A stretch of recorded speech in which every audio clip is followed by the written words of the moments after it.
स्वागत है। आज हम मॉर्गन हाउसर के लेखन से कुछ बहुत ही दिलचस्प विचारों पर गौर कर रहे हैं। ये वो सबक हैं जो शायद कभी पुराने नहीं होते। हमारे पास उनकी कुछ किताबों और लेखों के अंश हैं, जैसे सेम एज एवर। आज को मकसद उन सच्चाइयों को पकड़ना जो इस भागती दुनिया में भी टिकी रहती हैं। तो चलिए शुरू करते हैं। पहली बात जो सामने आती है वो ये कि भले ही दुनिया कितनी भी बदल जाए, इंसान का बर्ताव, उसकी फितरत, वो काफी हद तक वैसी ही रहती है।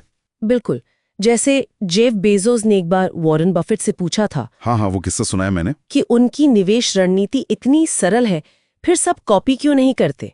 तो बफेट का जवाब था, क्योंकि कोई धीरे धीरे अमीर नहीं बनना चाहता।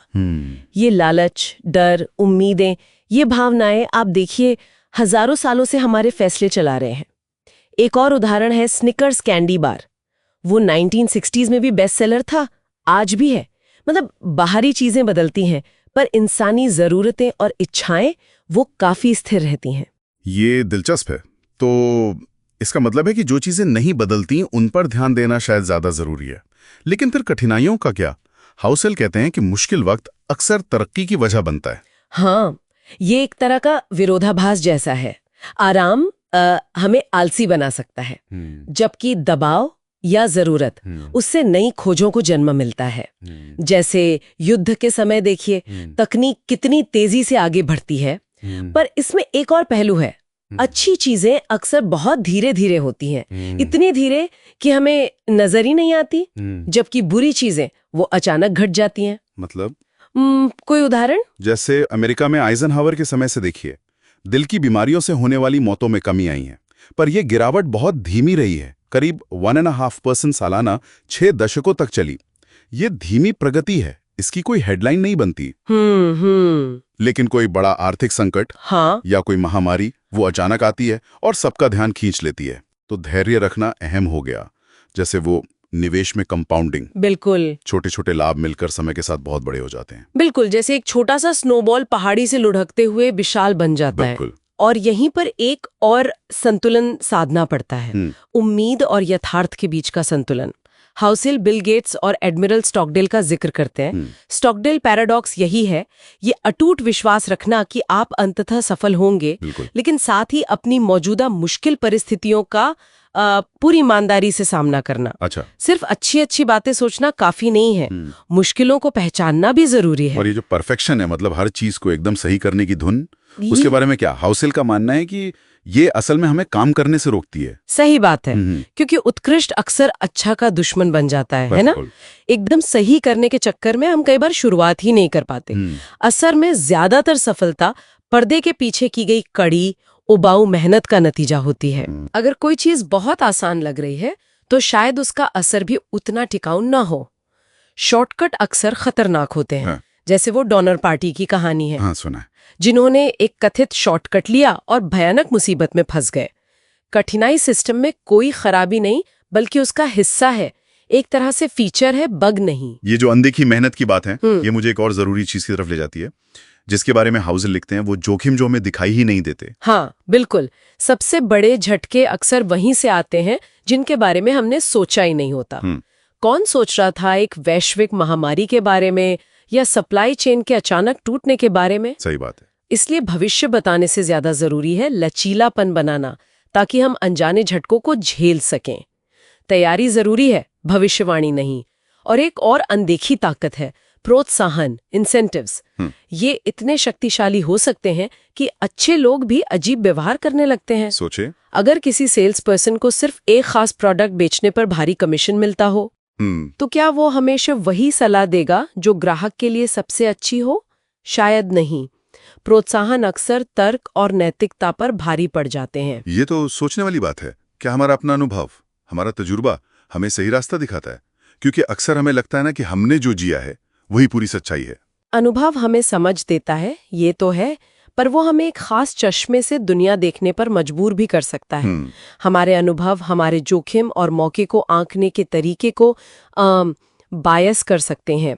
जिसने मान लीजिए शेयर बाजार में बड़ा नुकसान देखा हो वो शायद हमेशा डरा रहे, और जिसने सिर्फ तेजी देखी हो वो जरूरत से ज्यादा आत्मविश्वासी हो सकता है। तो दूसरों के अनुभवों और नजरियों के लिए खुला रहना बहुत जरूरी है। और आखिर में वो लंबी अवधि का नजरिया, लॉन्ग टर्म व्यू। हाँ, चाहे पैसा हो, करियर हो या रिश्ते हो, तुरंत के नतीजों पर फोकस करने से ना बड़ी तस्वीर छिप जाती है।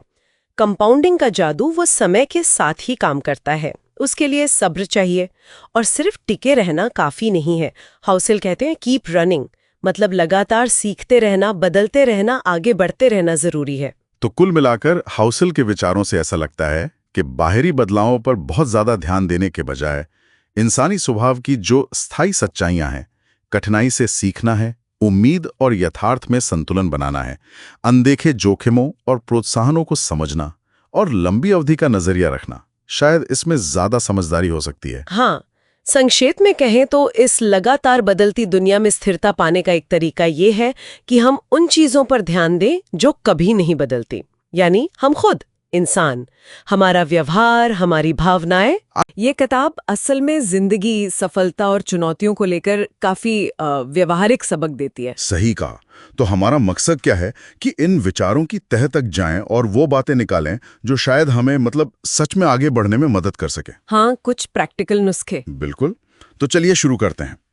देखिए, एक चीज जो इस किताब से बिल्कुल साफ नजर आती है वो ये है कि मुश्किल हालात जो होते हैं ना, वो अक्सर कुछ नया करने या सीखने का एक मौका बन जाते हैं। जैसे मिसाल के तौर पे युद्ध के समय में टेक्नोलॉजी कितनी तेजी से आगे बढ़ती है ना, क्योंकि जरूरत होती है, एकदम फौरन हल चाहिए होता है। बिल्कुल। वो तात्कालिकता जो होती है वो इनोवेशन को ड्राइव करती है। और किताब में वो डोनर पार्टी वाली कहानी भी है जो अमेरिका में पश्चिम की तरफ जा रहे थे। ओह हाँ, वो भयानक कहानी। हाँ, और कैसे वो शॉर्टकट के चक्कर में कितनी बड़ी मुसीबत में फंस गए थे। तो ये याद दिलाता है कि आसान रास्ते अक्सर धोखा दे जाते हैं। सही बात है। और मुश्किलें जो है वो तो सफर का हिस्सा है, कोई खराबी नहीं है उनमें। हाँ, कामयाबी के सफर का। बिल्कुल। देखिए, मुश्किलें हमें मजबूर करती हैं कि हम सबसे जरूरी चीजों पर ध्यान दें।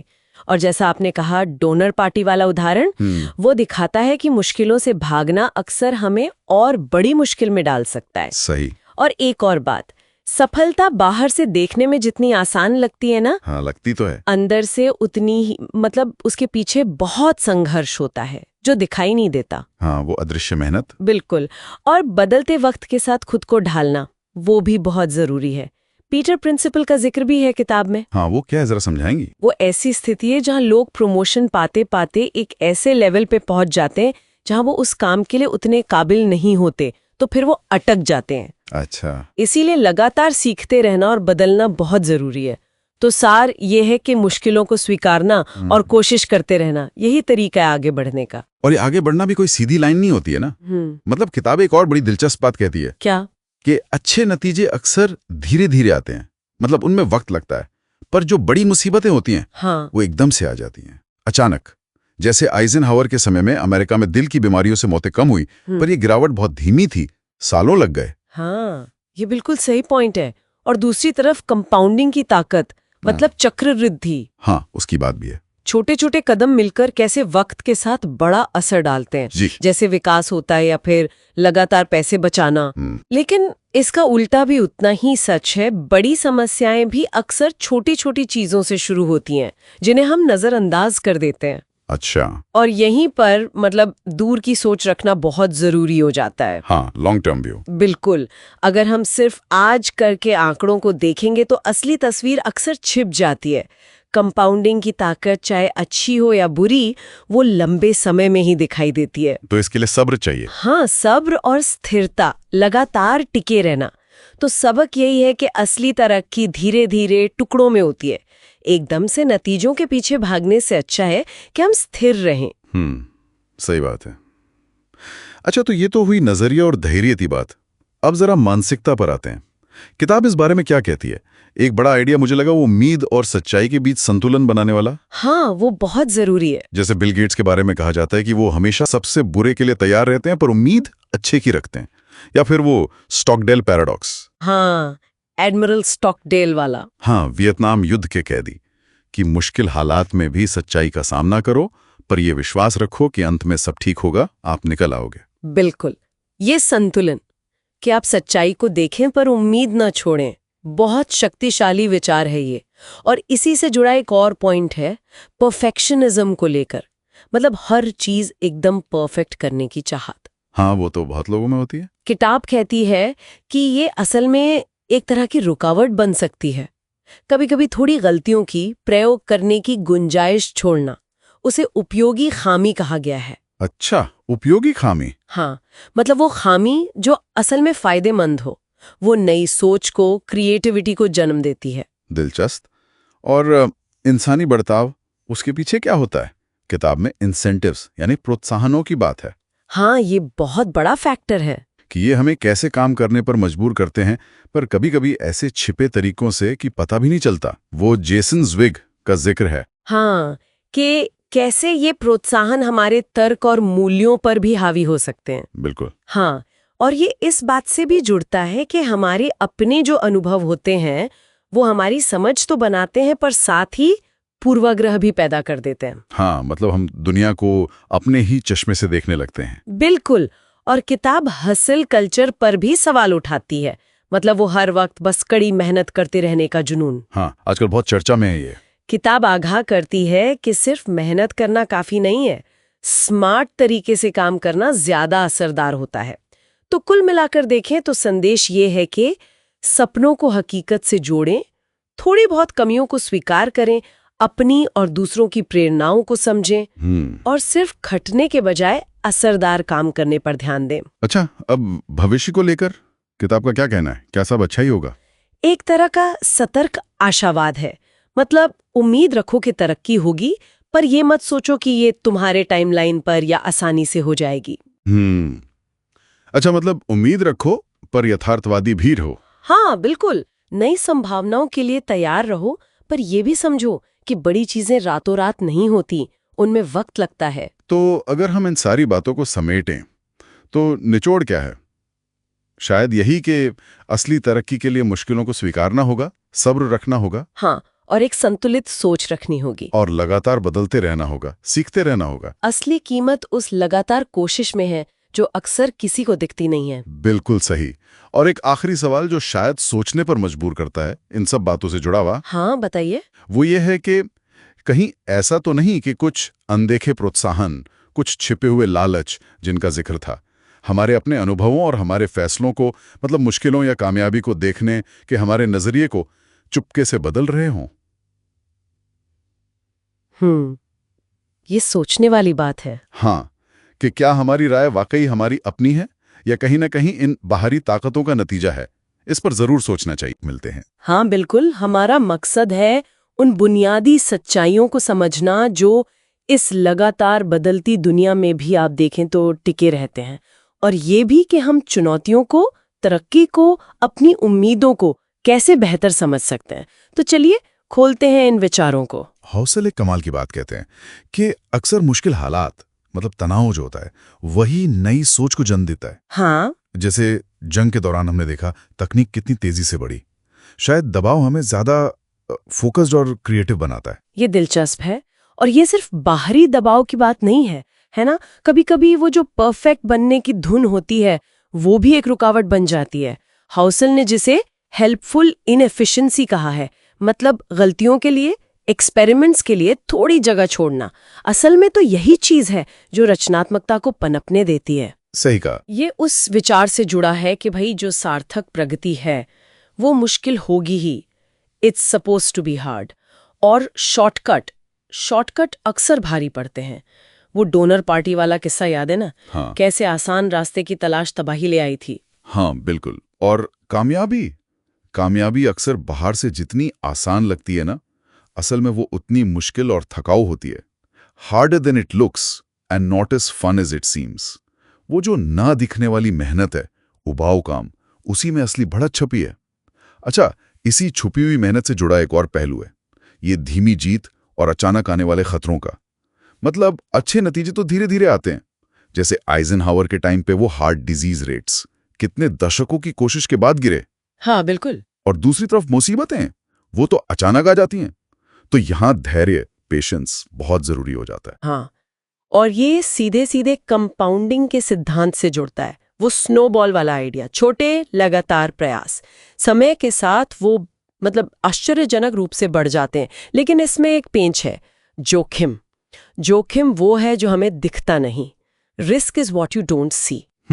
सबसे बड़े झटके अक्सर उन कोनों से आते हैं जिनके बारे में हमने सोचा भी नहीं होता। इसलिए कार्ल रिचर्ड्स या नसीम तालिब जैसे लोग कहते हैं कि भविष्यवाणी करने से अच्छा है कि हम तैयारी पर, मजबूती पर ध्यान दें। तो इसका मतलब ये हुआ कि हमें अनिश्चितता के साथ जीना सीखना होगा। जैसे वो कहानीमन बताते हैं ना कि हमारा दिमाग अक्सर बहुत बड़ी या बहुत छोटी संख्याओं के असर को, मतलब वो वाइल्ड नंबर्स, उन्हें ठीक से समझ नहीं पाता। हाँ, सही। हम शायद 10 गुना बड़े फायदे या नुकसान को बस दुगना ही आंकते हैं। इससे होता क्या है, जोखिम और अवसर दोनों का अंदाजा गलत हो जाता है। बिल्कुल। शायद वो धीमी स्थिर प्रगति ही ज्यादा भरोसेमंद है। एक और बात, हॉसल इस पे बहुत जोर देते हैं कि दुनिया चाहे जितनी बदल जाए, इंसान का जो मूल स्वभाव है, डर, लालच, महत्वाकांक्षा, दूसरों से प्रभावित होना, वो वैसा का वैसा ही रहता है। बिल्कुल। वो जेफ बेजोस और वॉरेन बफेट की स्नीकर्स वाली बातचीत का सार भी तो यही है ना, कि जो नहीं बदलता वो अक्सर ज्यादा मायने रखता है। और यही स्थिर स्वभाव है जो हमारी खुशी को भी तय करता है।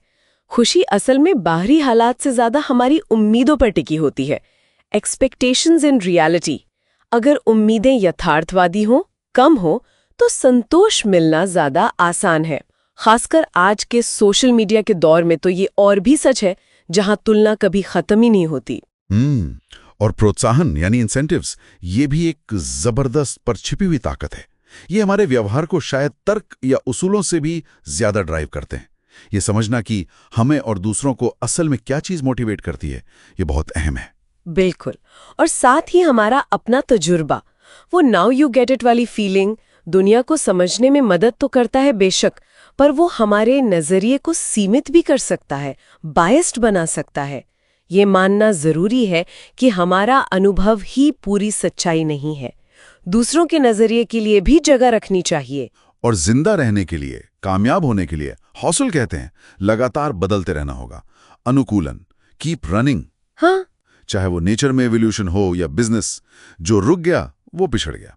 पीटर प्रिंसिपल भी तो यही इशारा करता है कि लोग अक्सर तब फेल होते हैं जब वो अपनी भूमिका में सीखना और ढलना बंद कर देते हैं। हाँ, और ये जो अनुकूलन है, ये लंबी अवधि की सोच के साथ, मतलब टाइम होराइजन्स के साथ सबसे अच्छा काम करता है।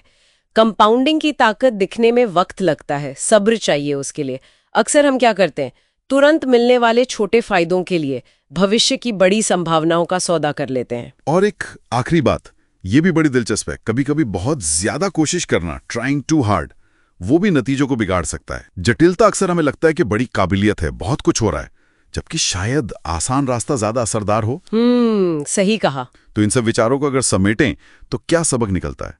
शायद यही कि जीवन स्थिरता और बदलाव, धीमी तरक्की और अचानक झटकों, उम्मीद और हकीकत, इनके बीच एक बहुत नाजुक सा संतुलन है। बिल्कुल। और इस संतुलन को साधने के लिए लगातार सीखते रहना, बदलते रहना, लंबी अवधि पर नजर रखना और हाँ, इंसान के स्वभाव की उन गहरी सच्चाइयों को समझना बहुत महत्वपूर्ण है, जो कभी नहीं बदलती। सुनने वालों के लिए एक अंतिम विचार छोड़ जाते हैं। हॉसल की इस चेतावनी पर गौर कीजिएगा कि कैसे सुकून और शांति ही बड़े विरोधाभासी ढंग से भविष्य की उथल-पुथल के बीज बो सकती हैं। काम plants the seeds of crazy. क्या जरूरत से ज्यादा आराम, क्या वो हमें उन जोखिमों के प्रति अंधा बना देता है जिन्हें सिर्फ थोड़ी सी बेचैनियां, चुनौती ही सामने ला सकती है? सोचिएगा जरूर इस पे।